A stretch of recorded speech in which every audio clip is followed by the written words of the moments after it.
Et re-salut. Alors là, si vous avez remarqué, normalement vous ne connaissez pas les deux personnes au milieu du plateau. On vous présente Simon et Tatiana qui font leur première émission avec nous et on est ravis de les accueillir. Là, c'est Simon qui va se lancer dans le vif du sujet, mais avant ça, j'ai une petite annonce à faire. Merci beaucoup pour ton abonnement sur mes frites, ça fait super plaisir. Et justement, en fait,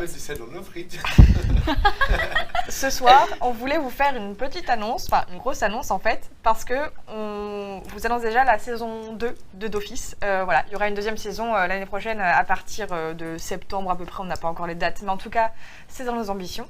Et du coup, pour ça, pour nous aider, pour un peu pérenniser l'émission et puis rendre ça plus concret, voilà, un peu moins galéré, etc., on a ouvert notre Tipeee. Alors Tipeee, c'est du coup un système de cagnotte en ligne où vous pouvez participer, vous pouvez soit un système d'abonnement où vous laissez de l'argent tous les mois, ou bien faire des dons en one shot. Et notre premier objectif, en fait, c'est de se constituer en association. Et on ne dirait pas, mais ça coûte des sous. Donc voilà, notre premier objectif, c'est ça. Si vous allez sur le Tipeee, vous avez tous les renseignements, tout est expliqué, il y a l'objectif, etc. Donc normalement, Maxence va vous mettre le lien, vous a mis, merci beaucoup, le lien dans le chat. Donc voilà, si l'émission vous plaît, si vous voulez la soutenir, si vous êtes chaud pour la saison 2, n'hésitez pas à vous rendre là-dessus. Et pour l'instant, les seules contreparties qu'on peut vous proposer, parce que du coup, si on demande de l'argent, c'est qu'on n'en a pas. Globalement. C'est juste que vous aurez évidemment votre petite place en live pour un giga remerciement. Et Maxence, je ne te l'ai pas dit, mais je te préviens, ils auront leur nom au générique des vidéos YouTube, ok? Voilà. Surprise! Merci beaucoup. Je t'en prie. J'adore avoir du travail en plus. Donc voilà, on fera les annonces sur les réseaux sociaux demain, mais on tenait surtout à vous l'annoncer là en live ce soir, le faire en premier en live. Donc voilà, merci à toutes celles et ceux qui iront sur la plateforme et qui laisseront un petit tip. Bon, maintenant passons aux choses sérieuses. Simon, est-ce que tu es prêt? Sérieux, ça c'est sûr. Simon n'a pas choisi un sujet facile pour son début dans d'Office. De quoi tu vas nous parler? Du coup, je vais vous parler de la limitation des allocations de chômage dans le temps, notamment proposée par Voreut récemment, la veille du 1er mai. Donc alors, vraiment... on a aussi un public qui n'est pas belge, donc il va falloir expliquer Voreut, tout ça. Tout sera expliqué, je vais commencer, super, mais du coup, un juste pour vous public et les prévenir... chroniqueurs. Voilà. Mais ça, on ne dit pas par contre. Maintenant, on a beaucoup voyagé, on a voyagé loin, on va revenir à notre bonne vieille Belgique. Et donc, on va commencer. Donc, la veille du 1er mai, fête du travail symbolique, date symbolique pour les travailleurs, Conner Rousseau, le président de Voreut, le parti socialiste flamand, a annoncé qu'il serait favorable à ce que les chômeurs de longue durée se voient obligés d'accepter un job dit de base, c'est ces termes, sous peine de dire adieu à leurs allocations. Et donc ça, ce serait au terme de 2 ans, s'ils n'acceptent pas un job dit de base, ils perdraient donc leur allocation. Une annonce la veille du 1er mai, tout de suite saluée le 1er mai par notamment notre Premier ministre Alexander De Croo, Open VLD, donc la droite flamande, qui veut d'ailleurs remettre la mesure sur la table dans le cadre d'une réforme fiscale. Cette annonce, outre le Premier ministre, elle a aussi provoqué d'autres réactions de d'autres partis, notamment le MR via Georges-Louis Boucher. Mais qui est Georges-Louis Boucher, Simon? Georges-Louis Boucher, président du MR, mouvement réformateur, donc la droite en Wallonie, en disant carrément que les deux partis, donc les socialistes flamands et les libéraux wallons, étaient sur la même longueur d'onde. C'est pas tous les jours qu'ils disent ça quand même. Ça arrive pas souvent, surtout au niveau de la question de l'emploi, c'est vraiment... c'est pas souvent que deux partis fondamentalement opposés sont en accord. Et mais par contre, ça n'a pas plu à tous les socialistes, cette annonce, notamment au PS, le Parti Socialiste Wallon. Donc en gros, qui est l'équivalent de Voreut, mais voilà, côté en Wallonie. francophone. L'annonce est passée un peu moins bien. Elle a été même vue un peu comme une provocation, parce que c'est quand même la veille de la fête du travail. Donc le PS n'a pas trop apprécié, sachant qu'ils avaient quand même de bons liens. Oui, non, c'est... On a vu mieux. Clairement, il y a quand même un peu de provocation. Ou alors, c'est vraiment un problème d'agenda, ils étaient obligés de le faire maintenant. Mais Ils sont pas synchronisés, leurs agendas sont pas synchronisés. ouais, à en mon fait. avis, il y a eu un problème dans le cloud. Mais bon, en plus de ça, donc le PS, ça a pas trop kiffé. Mais aussi, ce qui a posé problème, c'est la dénomination job de base, qui est un peu péjoratif en fait. Et du coup, là, c'est du côté de la FGTB, qui est le deuxième mouvement syndicaliste en Belgique en termes d'ampleur, qui n'a pas apprécié le terme job de base. Et donc, job de base, Cornère Rousseau, quand il dit job de base, il entend les emplois qui impliquent un service rendu à la collectivité. Donc, c'est-à-dire, notamment, je vais donner 2-3 exemples, mais il y en a plein d'autres, entretien des espaces verts, aide à la personne, et il parle aussi d'enseignement. Et donc, globalement, juste pour parler un peu de Voorhout et donc des socialistes flamands, on remarque que depuis qu'ils ont changé de nom, parce qu'en 2019, ça s'appelait le Parti Socialiste Autrement, et maintenant c'est Voorhout, donc en avant, ils essayent tout doucement de se rapprocher, de se décaler de l'aspect purement socialiste en se rapprochant d'un modèle social-démocrate, un modèle qui est pratiqué notamment dans les pays scandinaves, et donc une évolution des socialistes flamands, mais pas seulement en ce qui concerne le travail, parce que, par exemple au Danemark, les socialistes danois ont une politique migratoire assez stricte, et on a déjà pu entendre du côté notamment de Cornère Rousseau, qui ne se sentait plus chez lui en parlant de Molenbeek, ce qui traduit la volonté de se rapprocher de ce modèle apparemment. Mais je reviendrai sur l'évolution du parti dans sa direction politique après, mais là je vais essayer de m'axer un peu plus sur les allocations de chômage, expliquer le projet et est-ce que c'est viable ou non. Et donc la proposition, c'est de limiter les allocations de chômage après 2 ans, et c'est donc bien entendu pour inciter les gens à travailler. Mais plusieurs professeurs et experts se sont penchés sur la question, et en fait il en ressort que ça pourrait résoudre en Belgique un problème qui est en fait mineur, c'est-à-dire que ça incitera certains chômeurs à travailler. Ils le pensent en tout cas. Ils le pensent.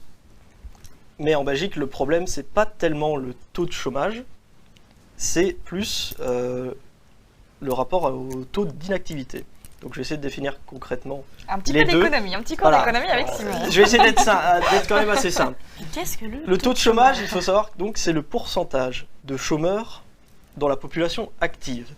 C'est-à-dire que la population active est composée des gens qui travaillent, qui ont un revenu à la fin du mois, et des chômeurs. Donc c'est vraiment la population qui est composée, qui est intégrée dans la notion d'emploi. Et considéré comme chômeur quelqu'un qui cherche du travail. Exactement. Il y a un âge pour cette population active. Elle est calculée, je vais en parler après avec le taux d'inactivité, mais globalement elle est calculée entre 20 et 64 ans, cette population. À la période où on est censé être actif, quoi. Voilà. Et en Belgique, le taux de chômage, actuellement, il est autour de 6%, mais on voit déjà qu'il y a beaucoup de disparités, notamment le fait juste que... une petite précision, effectivement, Aline dit que chômeur, c'est quelqu'un qui a déjà travaillé, qui ne travaille plus et qui est en recherche d'emploi. Effectivement, c'est pas genre un étudiant qui sort et qui recherche un travail. Oui, non, c'est quelqu'un qui a déjà travaillé.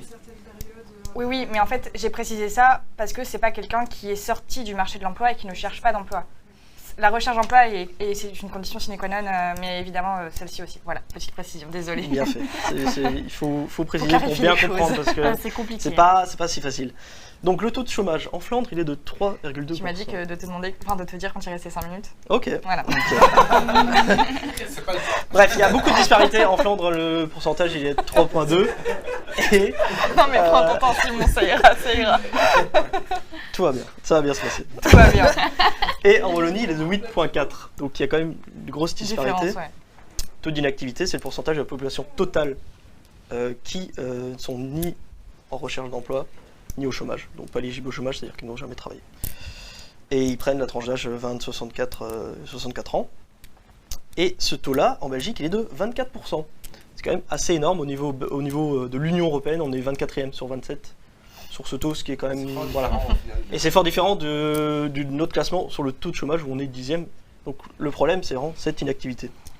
Et pour les experts, limiter les bénéfices des allocations de chômage, ça risque de voir de plus en plus de personnes glisser vers l'inactivité plutôt que d'essayer de trouver un emploi, et notamment en se tournant vers le CPAS pour avoir le revenu d'intégration sociale qui au final est plus ou moins équivalent en termes de revenus au chômage, mais qui varie selon aussi si on vit seul ou on a des enfants à charge.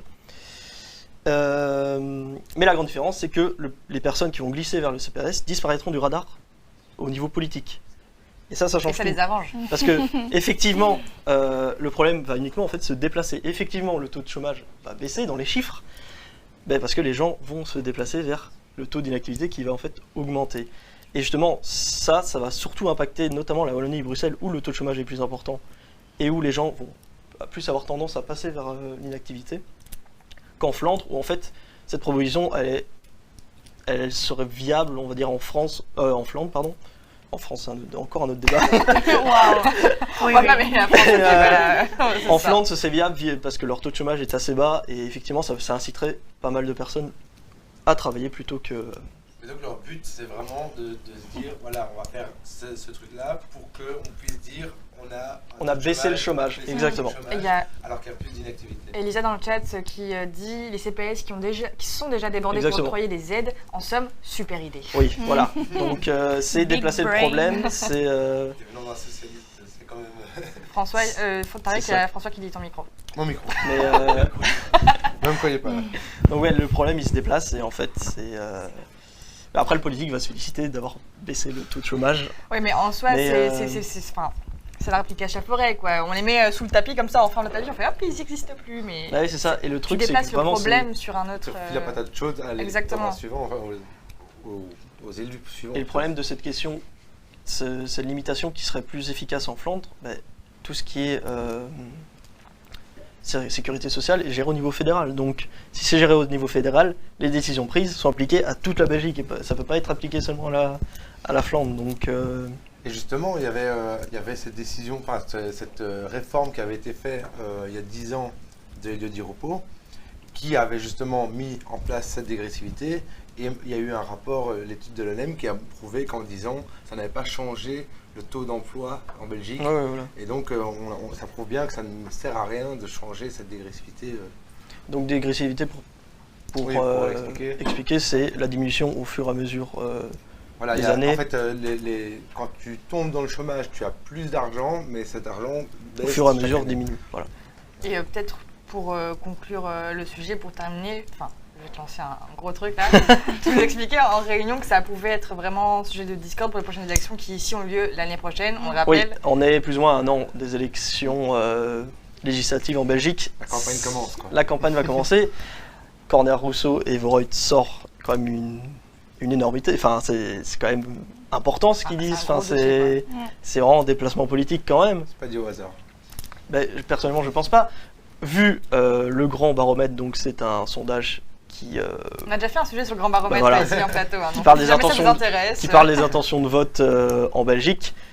Quand on voit, en fait, actuellement, la Vivaldi, la coalition au pouvoir, est toujours majoritaire. Donc si on votait maintenant, elle serait...